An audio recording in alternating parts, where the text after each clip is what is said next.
Welcome back class 10 students. कैसे हैं आप लोग। और आज संभवतः ये हमारा लास्ट टॉपिक होगा न्यूट्रिशन का, जिसमें हम लोग प्लांट और एनिमल न्यूट्रिशन के बारे में बात कर रहे थे। तो प्लांट न्यूट्रिशन हम लोगों ने पढ़ लिया और एनिमल न्यूट्रिशन का ये एकदम लास्ट पोर्शन ही हम लोग पढ़ रहे हैं। इसके बाद अगर बायोलॉजी में हम आएंगे तो रेस्पिरेशन लेकर के आएंगे, उसमें opening and closing of stomata के बारे में बात करेंगे। एक मैं वीडियो आपके लिए जरूर लेके आऊंगा जो कि एक्टिविटी बेस्ड क्वेश्चंस के लिए होगा। एक छोटा सा वीडियो मैं बनाने की कोशिश करूंगा और बुक के सहारे ही आपको बताऊंगा कि जैसे फोटोसिंथेसिस में क्लोरोफिल की जरूरत होती है कि नहीं होती है, सनलाइट की जरूरत होती है कि नहीं होती है, ऑक्सीजन गैस निकलती है कि नहीं निकलती है। ये सब एक्टिविटी बेस्ड क्वेश्चंस है और एग्जाम में भी प्रैक्टिकल बेस्ड क्वेश्चन पर आपके क्वेश्चन जो है आते हैं आपके एग्जाम में भी। तो इसलिए उसके लिए एक अलग से मैं वीडियो बनाने की कोशिश करूंगा ताकि हर एक पॉइंट को, हर एक टॉपिक को हम लोग अच्छी तरीके से समझ सके। अभी आज ये पोर्शन मेरा खत्म हो जाएगा, तो कल से अगर मेरे वीडियो अगर आएंगे क्लास 10th के लिए तो वो फिजिक्स का चैप्टर में लेकर आऊंगा आपके लिए, इलेक्ट्रिसिटी। तो ध्यान से देखिएगा, समझिएगा। आज का ये कंक्लूडिंग पोर्शन ही है न्यूट्रिशन का। उसका टॉपिक है हमारा फिजियोलॉजी ऑफ डाइजेशन, यानी डाइजेशन होता है तो किस पार्ट में क्या चीज का और कैसे डाइजेशन होता है, इसके बारे में हम बात करेंगे। Today we are going to take the portion physiology of digestion in which we are going to discuss कि where and how the process of digestion takes place and what type of the food material and what type of the products are form there. So let's move to see. As we have already discussed, the human beings are the heterotrophic. They perform the holozoic nutrition. They are the 5-step nutrition. In the first step, they are taking food. That process is known as the ingestion. They take food with their hands and cut and slice the food into the simpler parts with the help of the teeth. Saliva mix with the food and start the digestion from the mouth. तो digestion जो है किसी भी food का, वो कहां से सीधे शुरू होता है, वो हमारे मुंह से ही शुरू होता है। तो डाइजेशन जो है वो डाइजेशन का प्रोसेस, अगर हम लोग सीधे सीधे कहें कि डाइजेशन फूड का कहां से शुरू होता है, तो भाई डाइजेशन जो है वो मुंह से शुरू होता है।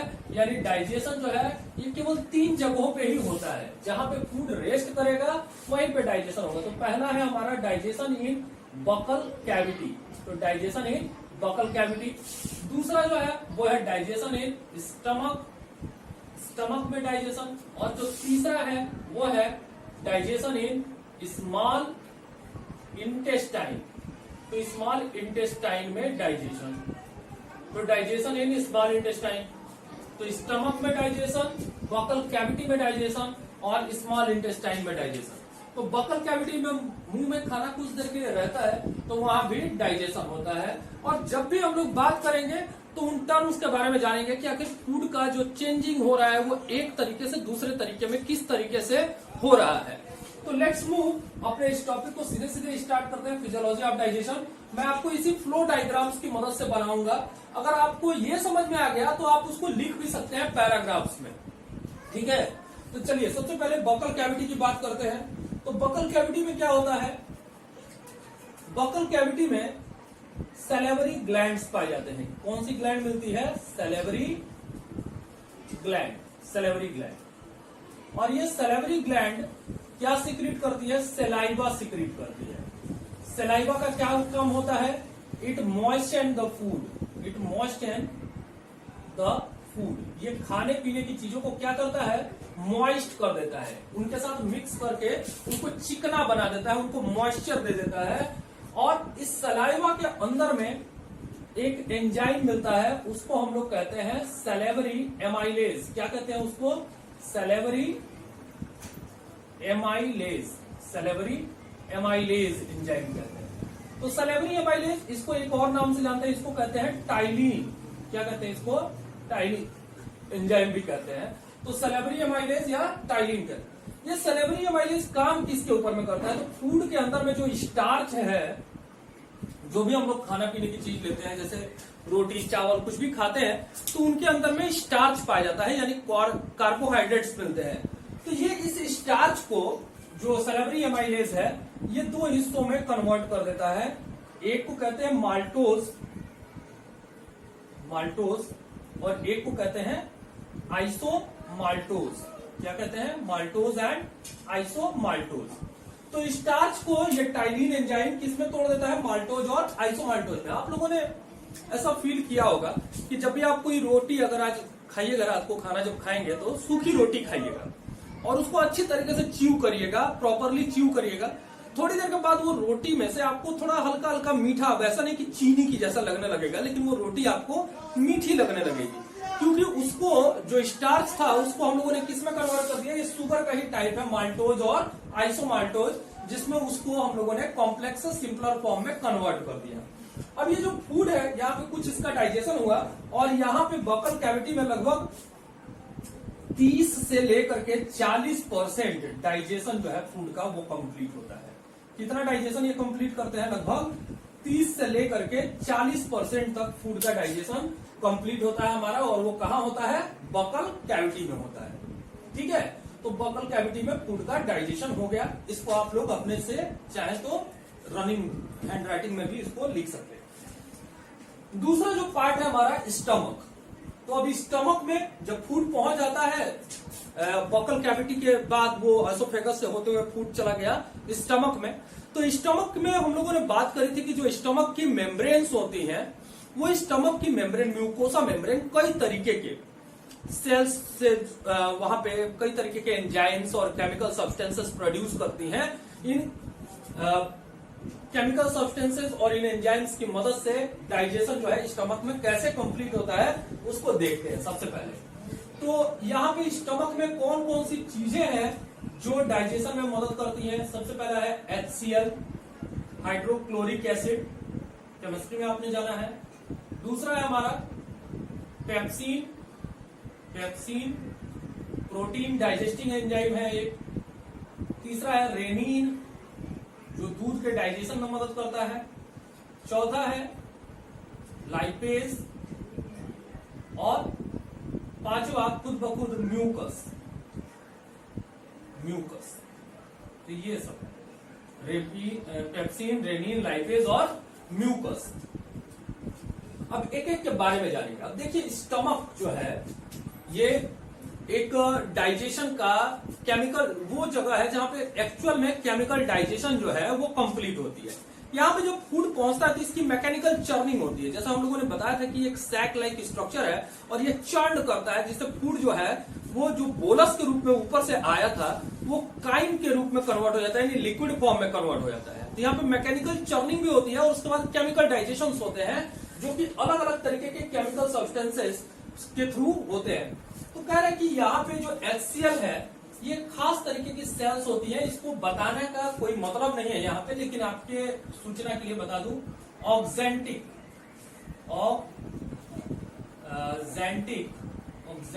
सेल्स जो होती हैं, ऑक्जेंटिक सेल्स ये म्यूकस में पाई जाती हैं। ऑक्जेंटिक सेल्स थोड़ी स्पेलिंग लग रही होती है। ऑक्जेंटिक जो सेल्स है ये पाई जाती है म्यूकोस मेम्ब्रेन में, और ये जो है HCl का सिक्रीशन करती है। देखिए सबसे पहला जो काम है HCl का, वो क्या काम है? HCl का काम है कि it's makes the medium acidic. ये फूड के मीडियम को क्या करता है, अब एसिड मिल जाएगा। HCl क्या है? Hydrochloric acid. तो अब ये फूड में जैसे ही मिलेगा, फूड का मीडियम क्या हो जाएगा? एसिडिक हो जाएगा। अब एसिडिक मीडियम में अब साथ में खाने पीने की चीजों के साथ में जो बैक्टीरियम आए होंगे, it kills the bacteria coming with food. जो खाने के साथ में जो बैक्टीरिया आए हैं उनको ये क्या करेगा? किल कर देगा। कमिंग विद फूड, खाने पीने की चीजों के साथ में जो अगर बैक्टीरियम आया है तो उस बैक्टीरियम को भी ये क्या करेगा? किल कर देगा। तो एक तो फूड का मीडियम एसिडिक बना दिया, अब एसिडिक हो गया तो हाईली एसिडिक हो जाएगा। 1 से 2 इनका पीएच होता है। पीएच कितना होता है? 1 से 2 होता है। अभी एसिड बेसिस सॉल्ट पढ़ेंगे तो जानेंगे पीएच क्या होता है। Kills the bacterium. और तीसरा है कि इट एक्टिवेट्स पेप्सिन। तो ये पेप्सिन जो एंजाइम है, प्रोटीन डाइजेस्टिंग एंजाइम, उसको ये एक्टिवेट कर देता है ताकि प्रोटीन का डाइजेशन कर सके। अब देखिए यहाँ पे HCl का और पेप्सिन का क्या लेना देना है, क्योंकि पेप्सिन जो है वो एसिडिक मीडियम में ही प्रोटीन का डाइजेशन कर पाती है, इसीलिए यहाँ पे HCl का रोल होता है कि वो पेप्सिन को क्या करे, एक्टिवेट करे, जिससे प्रोटीन जो खाने पीने की चीजों में हमारे जो प्रोटीन होंगे उनका अच्छी तरीके से डाइजेशन हो सके। तो यहाँ पे इनका काम हो गया। तो ये सिक्रीट कहां से होते हैं, ऑक्जेंटिक सेल से, जो कि म्यूकस मेम्ब्रेन में पाए जाते हैं। इसके अलावा ये फूड का मीडियम एसिडिक कर देते हैं, जिसका पीएच लगभग 1 से 2 होता है। ये बैक्टीरियम को किल करते हैं जो कि फूड के साथ में आते हैं, और एक्टिवेट द पेप्सिन। दूसरा है हमारा पेप्सिन। तो पेप्सिन क्या करता है, pepsin work on the protein, protein के ऊपर में ये काम करता है, और प्रोटीन को 2 हिस्सों में तोड़ देता है सिंपलर फॉर्म में। एक को कहते हैं प्रोटीओजेस, प्रोटीओजेस, और दूसरा जो होता है वो होता है पेप्टोन्स। तो प्रोटीओजेस और पेप्टोन्स में तोड़ देता है, यानी प्रोटीन अपने सिंपलर फॉर्म में टूट जाते हैं। ठीक है। रेनिन, रेनिन एक ऐसा एंजाइम है जो कि मदद करता है कॉर्डलिंग ऑफ मिल्क में। It help in curdling of milk, help in curdling of milk, curdling of milk, यानी दूध से दही में कन्वर्ट कर देता है। जो भी हम दूध पीते हैं वो दूध जाकर के शरीर के अंदर में रेनिन एंजाइम के काम करने की वजह से वो किस में कन्वर्ट हो जाता है, दही में हो जाता है। ताकि आप जानते हैं कि दही बनने के प्रोसेस में क्या होता है कि लैक्टोबैसिलस जो बैक्टीरियम होते हैं वो मिल्क प्रोटीन को कोआगुलेट कर देते हैं, केसीन। तो अब यहाँ पे जब मिल्क का कर्डलिंग हो जाएगा तो ये पेप्सिन एंजाइम अच्छी तरीके से काम करेगी और मिल्क प्रोटीन को डाइजेस्ट कर पाएगी। तो curdling of milk help to digest milk protein, milk protein by pepsin. ठीक है। तो पेप्सिन का भी मदद हो गया यहाँ पे।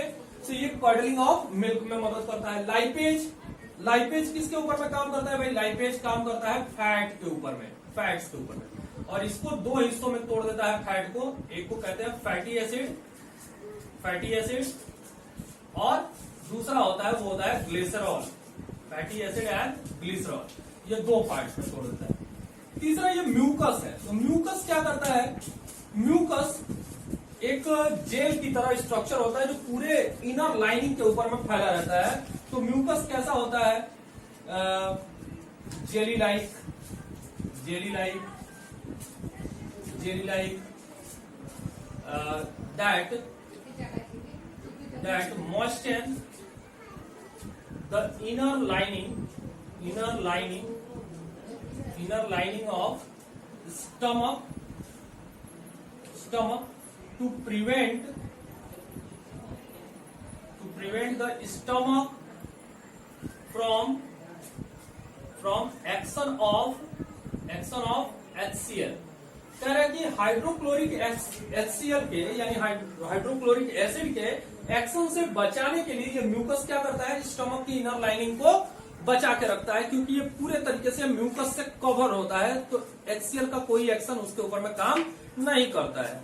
ये एग्जाम के लिए इंपॉर्टेंट क्वेश्चन भी है कि when I produce the HCl in our body, why not it affects our stomach because the inner lining is protected by the mucus।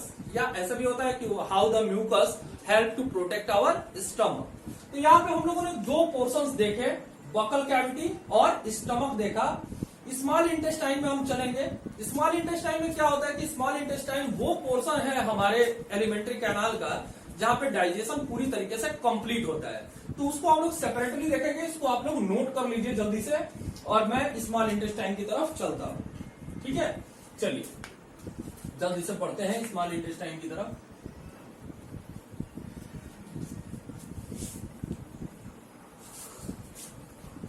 Small intestine आप जानते हैं कि सबसे बड़ा पोर्शन भी है, और इसमें डाइजेशन के लिए अलग अलग पार्ट्स जो है वो इन्वॉल्व रहते हैं जहां से चीजें आती रहती हैं। तो सबसे पहला हमारा यहाँ पे देखते हैं कि small intestine, small intestine, small intestine. तो स्मॉल इंटेस्टाइन का क्या रोल रहेगा, तो स्मॉल इंटेस्टाइन, अब स्मॉल इंटेस्टाइन में 3 जगह से मटेरियल आके मिलते हैं। एक तो है लीवर, दूसरा है हमारा पैंक्रियास, पैंक्रियास, और तीसरा है हमारा वो है खुद इंटेस्टाइनल ग्लैंड्स। इंटेस्टाइनल ग्लैंड्स, तो इंटेस्टाइनल ग्लैंड्स कहाँ मिलते हैं? स्मॉल इंटेस्टाइन में मिलते हैं। तो स्मॉल इंटेस्टाइन के जो ग्लैंड होते हैं उन्हीं को कहते हैं हम लोग इंटेस्टाइनल ग्लैंड। तो लीवर, पैंक्रियाज और इंटेस्टाइनल ग्लैंड। तो अब यहाँ पे लीवर की बात करें तो लीवर में आप जानते हैं कि सबसे पहले मैंने आपको बताया था कि लीवर क्या है भाई? लार्जेस्ट ग्लैंड है हमारी बॉडी का, लार्जेस्ट ग्लैंड है। लीवर से क्या सिक्रीट होता है? लीवर से सिक्रीट होता है बाइल। लीवर से क्या सिक्रीट होता है? बाइल। बाइल स्टोर कहाँ होता है? गॉल ब्लैडर में। गॉल ब्लैडर में स्टोर होता है bile, stored in gall bladder. अब ये जो बाइल होता है, बाइल का नेचर कैसा होता है? बाइल जो है वो एल्केलाइन होता है। कैसा होता है? एल्केलाइन, यानी बेसिक इसका नेचर जो है वो बेसिक नेचर का होता है बाइल का। अब ये जो बाइल है वो दो काम करता है। एक तो क्या काम कर रहा है कि bile change the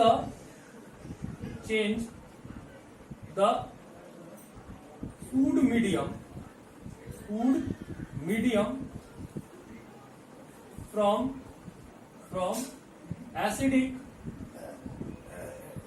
acidic to neutral and then alkaline। ये जैसे जैसे फूड में मिलता है तो फूड का मीडियम पहले कैसा था? एसिडिक था। तो एसिडिक से अगर उसमें बेस मिलाए जाएंगे तो धीरे धीरे जैसे जैसे बेस मिलेगा उसकी एसिडिटी खत्म होगी, और एसिडिटी खत्म होते होते वो क्या हो जाएगा? न्यूट्रल हो जाएगा। जैसे मैंने बताया कि न्यूट्रल होगा, और उसमें और ज्यादा अगर मिल जाएंगे तो वो न्यूट्रल से किसमें टर्म कर जाएगा? एल्केलाइन मीडियम में। और फूड का जो डाइजेशन है वो एल्केलाइन मीडियम में ज्यादा बढ़िया से होता है। इसीलिए आप लोगों ने जेठालाल देखा होगा, देखते हैं ना तारक मेहता का उल्टा चश्मा, उसमें क्या होता है? सारे के सारे जितने दोस्त हैं शाम को क्या पीने के लिए जाते हैं? सोडा पीने के लिए जाते हैं। और सोडा क्या है? एक एल्केलाइन सोल्यूशन है। तो वो एल्केलाइन सोल्यूशन जब हमारे बॉडी में जाता है तो फूड का डाइजेशन अच्छी तरीके से होता है। ठीक है, तो यहाँ पे एल्केलाइन मीडियम जो है वो फूड के डाइजेशन को फेवर करता है। तो यहाँ पे हम लोग देखेंगे कि भाई बाइल का ये एक रोल हो गया। दूसरा जो बाइल का रोल है, अब ये बाइल का रोल जो दूसरा वाला है वो क्या है कि ये जो बाइल भाई साहब है ये क्या करते हैं? ये फैट को जो लार्जर फैट ग्लोब्यूल्स होते हैं, थोड़ा सा और नीचे आ जाते हैं, जो लार्ज फैट ग्लोब्यूल्स होते हैं उनको ये क्या करते हैं? ग्लोब्यूल्स को ये क्या करते हैं? स्मॉलर फैट ग्लोब्यूल्स में कन्वर्ट कर देते हैं। स्मॉलर फैट ग्लोब्यूल्स में कन्वर्ट कर देते हैं, और इस प्रोसेस को कहते हैं हम लोग इमल्सिफिकेशन। क्या कहते हैं? इमल्सिफिकेशन कहते हैं। तो इमल्सिफिकेशन करते हैं, यानी that convert the larger fat globules into smaller fat globules. तो फैट का डाइजेशन के लिए रिस्पॉन्सिबल कौन होता है? हमारा लीवर ही होता है, जो कि फैट के जो भी हम लोग तेल मसाला खाते हैं उसका डाइजेशन किसकी वजह से होता है? लीवर की वजह से होता है। कई बार ये भी सुनने में आता है कि ज्यादा तेल मसाला नहीं खाना चाहिए, लीवर डैमेज हो जाएगा। तो लीवर ज्यादा काम करेगा तो यहाँ पे हमारा लीवर डैमेज भी हो सकता है भाई। कई बार आप लोगों ने सुना होगा कि जिनको हेपेटाइटिस हो जाती है, जॉन्डिस होता है, तो जॉन्डिस में जो ऑर्गन सबसे ज्यादा इन्फेक्टेड होता है वो कौन सा होता है? लीवर होता है। तो जब आप किसी को देखे होंगे, अगर आपके घर परिवार में किसी को अगर जॉन्डिस हुआ होगा तो उसको अवॉइड होता है कि वो तेल मसाला ना खाए। तो तेल मसाला नहीं खाएगा तो लीवर को रेस्ट मिलेगा, उसको ज्यादा काम नहीं करना पड़ेगा और जल्दी से आप रिकवर कर पाएंगे। तो ये दो तरीके काम करता है, एक तो फूड मीडियम को चेंज करता है और दूसरा लार्जर फैट ग्लोब्यूल को स्मॉलर फैट ग्लोब्यूल्स में कन्वर्ट करता है। उस प्रोसेस को कहते हैं इमल्सिफिकेशन, यानी it help in emulsification of fat. हमारा जो नेक्स्ट है वो है पैंक्रियास। तो पैंक्रियास से क्या सीक्रेट होता है? इससे सीक्रेट होता है पैंक्रियाटिक जूस। क्या सीक्रेट होता है? Pancreatic juice. Pancreatic juice secrete होता है। पैंक्रियाटिक जूस सीक्रेट होता है। पैंक्रियास से जो एंजाइम सीक्रेट होता है वो होता है ट्रिप्सिन। ट्रिप्सिन एंजाइम होता है।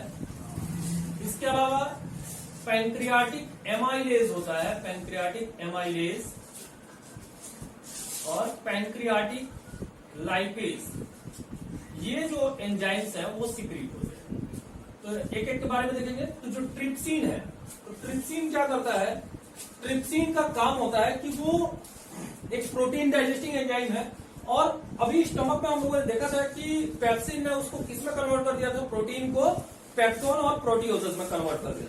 तो यहाँ पे जो ट्रिप्सिन है वो क्या करता है कि it convert the peptones into peptides.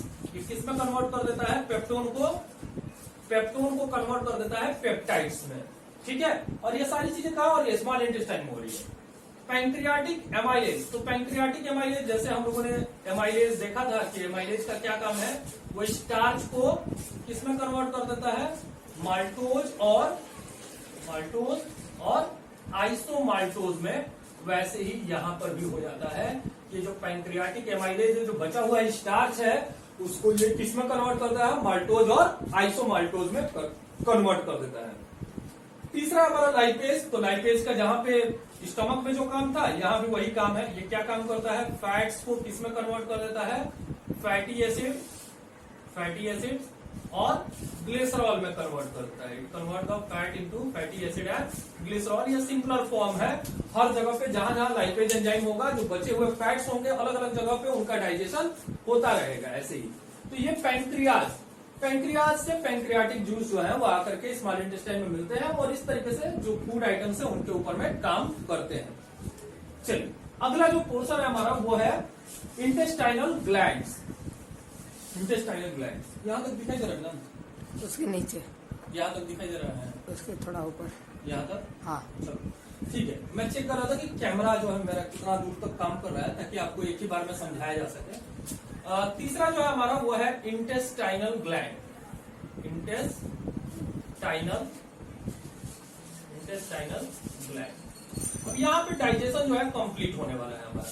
तो ये इंटेस्टाइनल जो ग्लैंड्स हैं, अब ये इंटेस्टाइनल ग्लैंड से कई तरीके के हमारे जो एंजाइम्स हैं वो सिक्रीट होते हैं। इनमें हमारा है एमिनोपेप्टिडेज।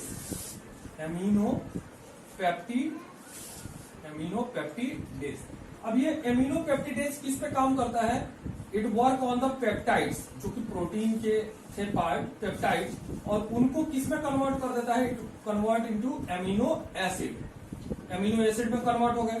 तो एमिनो एसिड क्या है, ये प्रोटीन के यूनिट्स होते हैं। तो जो प्रोटीन का जो बेसिक यूनिट होता है जिससे प्रोटीन बने होते हैं वो क्या होता है, एमिनो एसिड। तो एमिनो पेप्टिडेज इंटेस्टाइनल ग्लैंड से सिक्रीट होते हैं, वो पेप्टाइड को एमिनो एसिड में कन्वर्ट कर देते हैं। दूसरा जो हमारा है वो है एमाइलेज एंजाइम।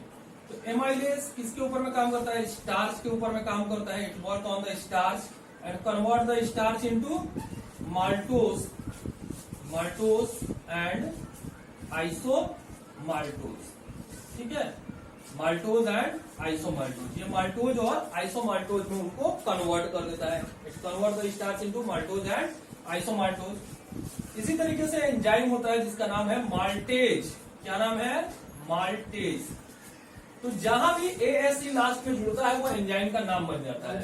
तो माल्टेज जो है वो किसके ऊपर में काम करता है, ये माल्टोज के ऊपर में काम करता है, और माल्टोज को किस में कन्वर्ट कर देता है, टू ग्लूकोज में।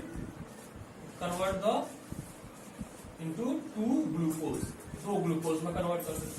वैसे ही आइसोमाल्टेज होता है, आइसोमाल्टेज।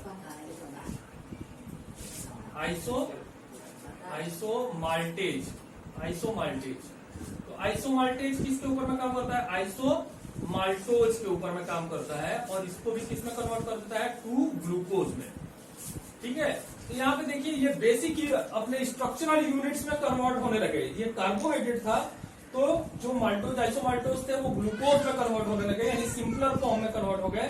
प्रोटीन जो है सिंपलर फॉर्म में एमिनो एसिड में आ गया। और लास्टली जो है हमारा वो क्या है, लाइपेज एंजाइम है। तो लाइपेज क्या काम करता है, lipase work on the fats, और इन फैट्स को वो किस में कन्वर्ट कर देता है, फैटी एसिड और ग्लिसरॉल में कन्वर्ट कर देता है। फैटी एसिड्स और ग्लिसरॉल में कन्वर्ट कर देता है, फैटी एसिड और ग्लिसरॉल बन गया। अब यहाँ पे डाइजेशन कंप्लीट हो गया, सबका जो बेसिक यूनिट था वो सब के सब बन करके तैयार हो गए। ये फैटी एसिड बन गया, ग्लिसरॉल बन गया, ये ग्लूकोज बन गया, अमीनो एसिड्स बन गए। तो जो बेसिक थे, यानी डाइजेशन पहले ही बताया था कैटाबोलिक प्रोसेस है जिसमें लार्जर जो मॉलिक्यूल्स होते हैं वो सिंपलर फॉर्म में टूट जाते हैं। तो सिंपलर फॉर्म में कन्वर्जन हो गया, प्रोटीन एमिनो एसिड में कन्वर्ट हो गया, स्टार्च जो था वो ग्लूकोज में कन्वर्ट हो गया, और जो फैट थे वो फैटी एसिड और ग्लिसरॉल में कन्वर्ट हो गए। तो इस तरीके से पूरा का पूरा डाइजेशन जो है वो स्मॉल इंटेस्टाइन में आकर के कंप्लीट हुआ। तो डाइजेशन कंप्लीट हुआ, हम लोगों ने इंजेशन डाइजेशन की बात करी। अब एब्जॉर्प्शन की बात करते हैं। तो एब्जॉर्प्शन कैसे होता है, एब्जॉर्प्शन में क्या होता है देखते हैं थोड़ा सा एब्जॉर्प्शन के प्रोसेस को, कि एब्जॉर्प्शन में क्या हो रहा है यहाँ पे।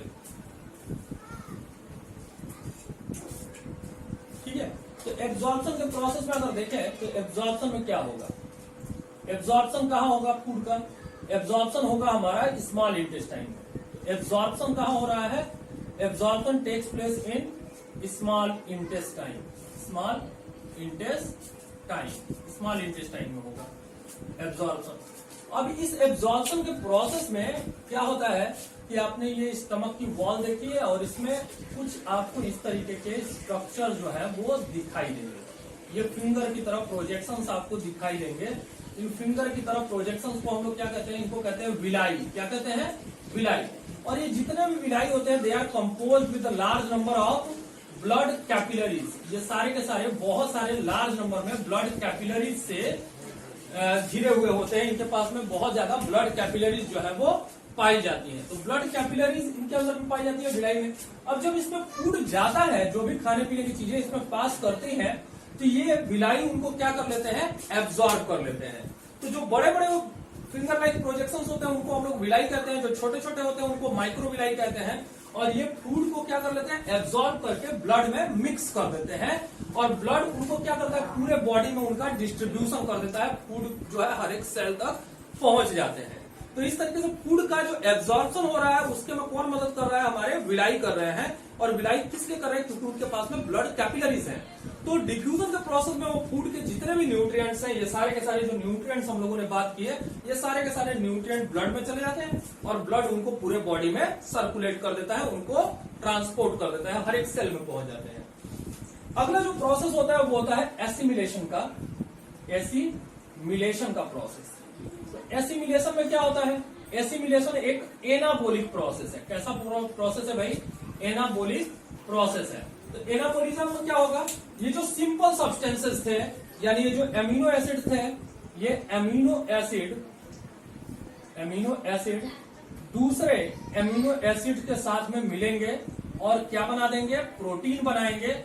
और प्रोटीन किस में मदद करेगा, हमारे बॉडी बिल्डिंग में मदद करेगा। बॉडी बिल्डिंग फूड की तरह काम करेगा, तो ये बॉडी बिल्डिंग में मदद करेगा हमारे। उसी तरीके से जो ग्लूकोज है, तो ग्लूकोज किस में मदद करेंगे, एनर्जी देने का काम करेंगे, हमारे बॉडी को एनर्जी प्रोवाइड करने का काम करेंगे। जो फैटी एसिड है, ग्लिसरॉल है, फैटी एसिड्स और जो ग्लिसरॉल है ये किस में मदद करेंगे, ये हमारे बॉडी के अंदर में टिश्यू रिपेयर में मदद करते हैं, help in tissue repair. Insulation, body को इंसुलेट करने का काम करते हैं। ठीक है, हमारे स्किन के नीचे ये डिपॉजिट हो जाते हैं और इंसुलेशन प्रोवाइड करते हैं, जिससे हमारे शरीर का टेम्परेचर जो है बाहर ना जा पाए और एक कांस्टेंट टेम्परेचर मेंटेन करके रखने का काम करते हैं, थर्मोस्टेट्स बनाते हैं हमें। तीसरा जो प्रोसेस है हमारा, जो नेक्स्ट है वो है इजेशन। तो इजेशन कहाँ होता है, पहले भी हम लोगों ने बात किया, ये होता है लार्ज इंटेस्टाइन में। लार्ज इंटेस्टाइन में कोई डाइजेशन नहीं होता है, लार्ज इंटेस्टाइन में होता है ये इजेशन का जो प्रोसेस है वो लार्ज इंटेस्टाइन के थ्रू होगा। तो लार्ज इंटेस्टाइन में वाटर, जो फूड के अंदर मौजूद वाटर है उसको क्या किया जाता है, एब्जॉर्ब कर लिया जाता है। तो जो फूड के अंदर में वाटर है उसको एब्जॉर्ब कर लेते हैं। जो फीसेस है, फीसेस यानी जो मलमूत्र है वो कहाँ स्टोर हो जाता है, वो रेक्टम में स्टोर हो जाता है। और रेक्टम से वो एनस के थ्रू क्या करते हैं, उसको शरीर के बाहर निकाल देते हैं, आउट, उसको शरीर के बाहर निकाल दिया जाता है। तो इस तरीके से इजेशन का प्रोसेस जो है हमारा कंप्लीट होता है। ठीक है। तो यहाँ पे ये पूरा का पूरा जो डाइजेस्टिव सिस्टम था, जो डाइजेशन था, आई होप कि आपको समझ में आया होगा। इसको अच्छी तरीके से समझिएगा और इसके बाद हम लोग अपना फिजिक्स का जो पोर्शन है वो लेकर के आएंगे और फिजिक्स का जो हमारा पोर्शन होगा वो होगा इलेक्ट्रिसिटी का। क्लास 10 इलेक्ट्रिसिटी का जो पोर्शन है उसे हम लोग लेकर के आएंगे और समझने का प्रयास करेंगे और बहुत सारी चीजों का। कल हम लोग 12 बजे जुड़ने वाले हैं अपने जूम ऐप पे। तो जो लोग इस वीडियो को पूरा देख रहे हैं, जूम ऐप को मैंने आपको नोटिफाई किया हुआ है स्कूल में भी या मेरे फेसबुक पेज पर, स्टोरी वाले पेज पे भी ये मौजूद है नोटिफिकेशन। तो वहां से देख करके उस यूआरएल को कॉपी करके या जूम ऐप डाउन करके जो मीटिंग आईडी और पासवर्ड है वहां पे डालेंगे तो आप मेरे से जुड़ सकते हैं और इन चैप्टर से जो रिलेटेड जो भी आपके डाउट्स हैं उनको वहां पे आप क्लियर कर सकते हैं लाइव मेरे साथ जुड़ करके। आज बहुत सारे बच्चे जुड़े थे, कल भी बहुत सारे बच्चे जुड़ेंगे आई होप। और आप लोग सुरक्षित रहिए, घर में रहिए, कोरोना वायरस से लड़ाई में देश का साथ दीजिए। Till then good bye for tomorrow.